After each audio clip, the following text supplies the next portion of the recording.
me. They bulldozed my home because my garden had the audacity to bloom in color. So I twisted one rusted valve, and suddenly the HOA's power started leaking like a cheap faucet. She thought she ran the neighborhood. Turns out she was trespassing on history, and I had the receipts buried underground. What began as a petty citation turned into a battle the whole neighborhood got dragged in, and no one, not even her, was ready for what happened next. Would you have stood your ground? Comment where you're watching from. This story takes a sharp turn. I bought 20 acres on the edge of Maple Hollow because I was tired of sharing a wall with a stranger and a thermostat with an algorithm. I wanted birds quiet and a porch big enough to grow old on. What I got instead was Connie Blanchfield, a woman so obsessed with property values she probably alphabetized her throw pillows. She showed up in a pearl, white SUV that looked allergic to dirt, stepped out in heels that squeaked like judgment, and handed me a 3-ring binder full of non-compliance violations. The first one: your porch is made of wood, not approved stucco. The second: your garden contains unregistered colors that may disrupt neighborhood harmony. I tried explaining that my land wasn't part of the HOA. The deed said so. The county clerk said so. Even the map in her own packet said so. But Connie didn't blink. When we expanded the Maple Hollow boundary lines, we absorbed your parcel, she said, like she was playing HO Monopoly. You are now under community oversight. We expect immediate compliance with all aesthetic standards. I swear she delivered that line like a villain from a soap opera about landscaping. I asked her who voted for this. She said the board did. All 3 of them. In private, over brunch. At first I ignored her. Thought she'd get bored. But within days, I started getting fines that sounded like Mad Libs gone wrong. Illegal trellis height. Unauthorized hummingbird activity. Non-standard mailbox personality. One of them claimed my compost bin was too expressive. Another said my rocking chair gave off unsettling pioneer energy. The O wasn't just enforcing rules, it was inventing new dimensions of nonsense. And Connie. She delivered these violations personally, smiling like she was handing out cookies instead of threats. This is about preserving our visual legacy, Mr. Bennett, she'd say, tapping her tablet like she was launching a drone strike. Now I'm not a fighter. I'm a fixer. Retired government meteorologist. I've spent most of my life predicting when bad things were about to happen. And the thing about pressure systems is, when they build and nobody lets the air out, eventually something explodes. So when Connie tried to bulldoze my garden for violating the beige zone, I didn't yell. I didn't sue. I turned a rusty valve I'd found buried near the fence line. And that's when the real fun started. Ever seen a woman lose her grip on an entire HOA over a garden? Stick around. You won't believe what started flowing next. I once got audited by the IRS. Connie's worse. The IRS doesn't critique your mailbox font. The first notice hit me like junk mail with a grudge: unauthorized natural growth, 35 fine. Translation: I let wildflowers grow like, well, flowers. The second cited me for wind-based sound disturbance. That's right, my wind chimes. They'd hung there for 2 months with no issue until Connie apparently decided they were orchestrating a sonic uprising. Then came the real stinger: aggressive sunflower tilting, as if my plants were plotting insurrection against the beige bricks across the fence. You are encouraging an agricultural power imbalance, she wrote in pen. On day 3, I caught her personally taping a violation notice to my oak tree. Not the trunk, the branches, with duct tape. I stepped out and said, "You know trees aren't on payroll, right?" She squinted at me like I just confessed to arson. "This is about property discipline, Mr. Bennett," she snapped. I asked if she had a permit to tape things to trees. She responded with something that sounded like a legal threat and a pilot's routine. Then she handed me a citation for hostile verbal wind. You read that right, verbal wind. By the end of the week I had a stack of violations thicker than her foundation. My neighbor Fred, who'd once offered me zucchini, now crossed the street to avoid eye contact. The community newsletter, which used to report on bake sales and coyote sightings, now had a section called Compliance Notes. And guess whose name had its own paragraph? Connie made me sound like the Unabomber of landscaping. I caught her once taking pictures of my garden from behind a hedge, muttering, we can't have rogue horticulture taking root. I half expected her to show up in a beekeeper suit just to hand me a fine for pollen distribution. It wasn't just ridiculous, it was surgical. She fined me for the height at my compost bin, the curvature of my hose loop, and for drying laundry on a Sunday. Apparently, sunlight was too unpredictable for approved fabric relaxation. But the one that really did it, a warning letter saying my rain barrel was collecting anarchist energy. At that point even my sprinkler looked nervous. I called the county office. They said my property still wasn't officially under HOA jurisdiction. I told them Connie was using citations like she was playing HOA Battleship. They told me to contact legal counsel. Translation: good luck, buddy. But see, Connie didn't know I'd already found something she hadn't, a valve. An old one, connected to water rights buried in dusty ledgers and older than any OA charter she could cite. And while she was busy staging photo shoots of my unruly shrubs, I was flipping through 1890s irrigation codes like they were my new playbook. Ever wondered what happens when a control freak messes with a retired meteorologist holding ancient water rights? Let's just say, the pressure starts to build, and this storm's just getting warmed up. While digging for boundary stakes, I found a valve older than Connie's ethics. And let me tell you, that valve had better paperwork. I was halfway through digging what I thought was an old property line when my shovel hit something solid, round, rusted, and bolted into the earth like it owed somebody money. At first, I thought it was a septic lid, or maybe the burial site of common sense. But stamped into the cast iron were the words, Willow County Water Control 1891. I brushed the dirt off like I was unveiling a fossilized lawsuit. Below it was a valve wheel so solid and worn it looked like it had turned Texas history more than once. I did what any retired meteorologist with a grudge would do. I turned it a quarter click counterclockwise. Nothing exploded, but the air suddenly felt like it was holding its breath. 7 minutes later, the creek behind my property dried up like HOA mercy, fast and final. 1 minute it was babbling and reflective. The next it looked like someone drained it with a straw. I stared at the dry stones and realized something terrifying and exhilarating all at once. I was holding the neighborhood's water in my hands like it was a hose at a barbecue. It wasn't just my creek. This little stream flowed directly into Blanchfield Ranch, home to 500 cattle and the man Connie referred to as my Tom, like he was both husband and personal endorsement deal. The next morning, Tom's dusty pickup rolled into my driveway with a face that said, concerned rancher, and a voice that said, confused plumber. Mornin', Earl, he said, scratching his chin like it owed him an explanation. Strange thing, yesterday creek just stopped, bone dry for 15 minutes. Sheep wouldn't shut up about it. I shrugged with the innocence of a poker player holding 4 aces. Must have been a beaver uprising, I said. They're getting organized. Tom didn't laugh. He just nodded slowly and muttered, hope it's not a sign of something bigger. Meanwhile, Connie had no clue. She was still sending me citations for things like excessive patio reflection and overconfident composting. That's when it hit me. Connie thought she was in charge, but her husband's entire ranch relied on a valve in my backyard. She'd spent weeks trying to regulate my garden without realizing her empire's water came with a vintage shut-off switch. It was like watching someone build a castle out of popsicle sticks in a drought, while I held the only watering can. I went to the county records office, dusted off an old book thicker than HOA bylaws, and there it was in ink and affidavit my land sat on the original Willow Creek irrigation grid. That valve wasn't a relic, it was the master control, legally binding, historically documented, and entirely under my boot. I walked out holding a photocopy like it was a sword, and Connie's entire compliance empire was a stack of soggy napkins. What would you do if your HOA enemy's husband needed your water, and you had the only faucet? Let's see who panics first, the cows or the clipboard. They bulldozed my tomatoes because they were emotionally disruptive. That's when I knew this wasn't about zoning. It was war. It started at 60:03 a.m.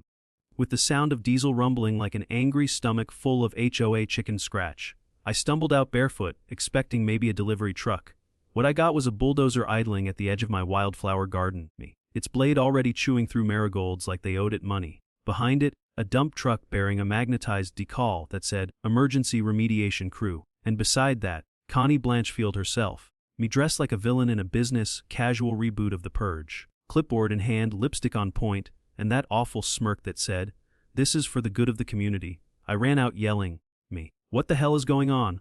A hard-it guy held up a laminated order and mumbled something about unsafe vegetation.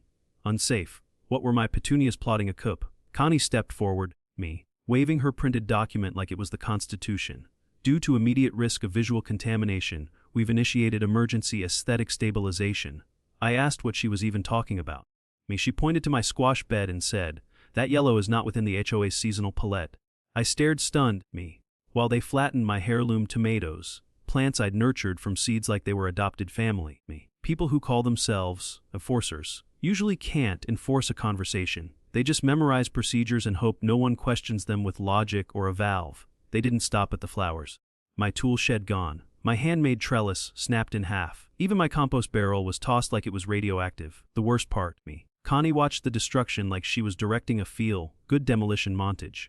"You brought this on yourself, Mr. Bennett," she said, without blinking. "Me? We warned you that noncompliance would escalate." I told her this was illegal. She shrugged, gave me the kind of look usually reserved for flies and poor people, and replied, "You should have followed the guidelines." I called the sheriff. He asked if I had permits to stop them. I told him I had deeds and sanity. Wasn't that enough? He said HOA disputes were civil matters, and maybe I should attend the next board meeting if I had concerns.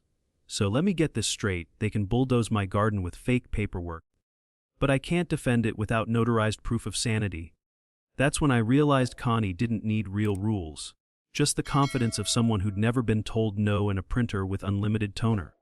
By the time they left, the only thing standing was my fence post, and even that had a fresh notice taped to it for leaning in a non-neutral manner. I stood there in the wreckage, my hands shaking, watching butterflies circle the place where my lavender used to grow, and I knew Connie had gone too far. This wasn't about property codes anymore. She wanted me out. But what she didn't know, what none of them knew, was that I wasn't just growing flowers. I was growing patience, and it had just been harvested. What happens when you push a peaceful man with a valve too far? You might want to waterproof your bylaws, because the flood is coming. In HOA land, silence is golden, until the pipes go dry and the sheep start coughing dust. I didn't want drama. I wanted tomatoes and porch naps. But after Connie leveled my garden like it was a rogue amusement park, I realized peace wasn't an option. It was a luxury OA presidents couldn't afford. So I called for a public meeting. Not one of their secret HOA brunch conferences where they vote to ban hope. A real one. Flyers, mailbox notices. Even Fred, my formerly zucchini-sharing neighbor, showed up, probably out of curiosity or guilt, maybe both.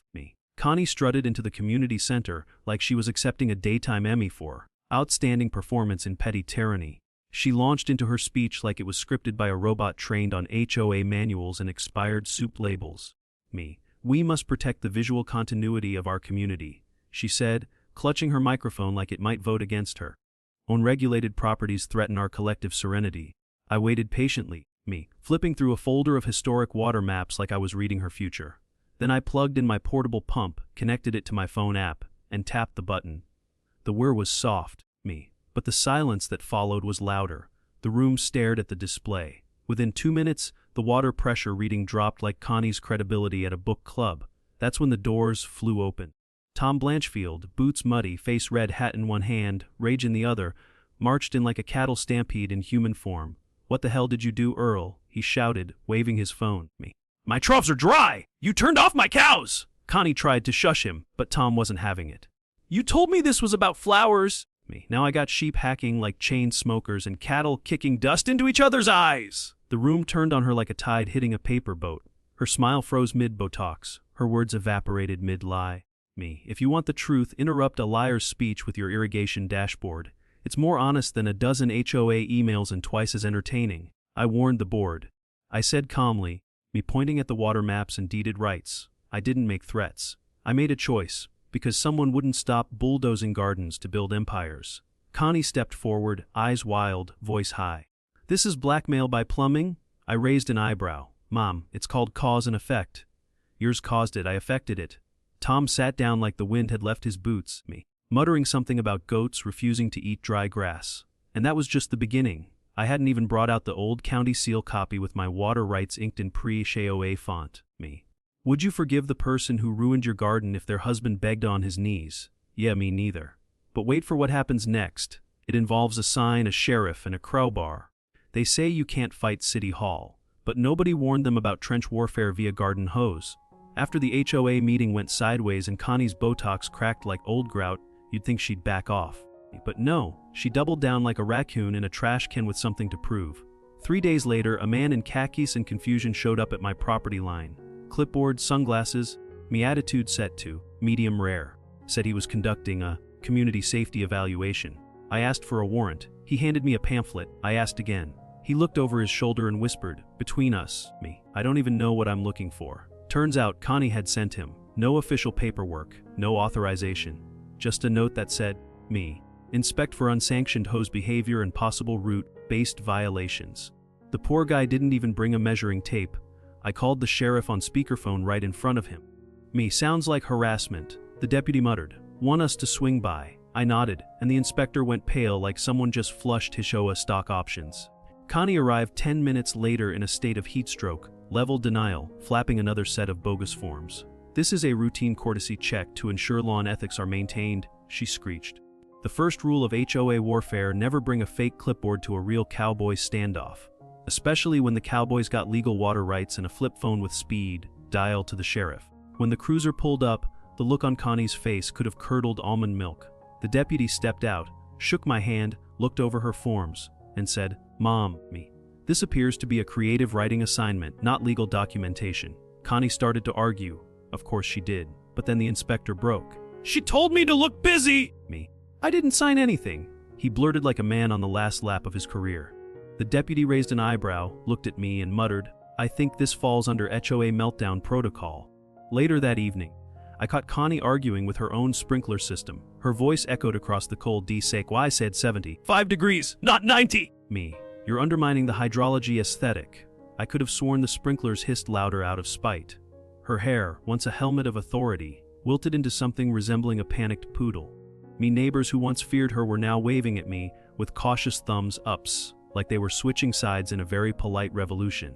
The next day, I installed a sign at the edge of my property. Water rights established 1891, trespass with caution. I didn't need a scarecrow. Me, the sign alone had half the neighborhood reading law books and hiding their extension cords. What happens when Connie finally cracks?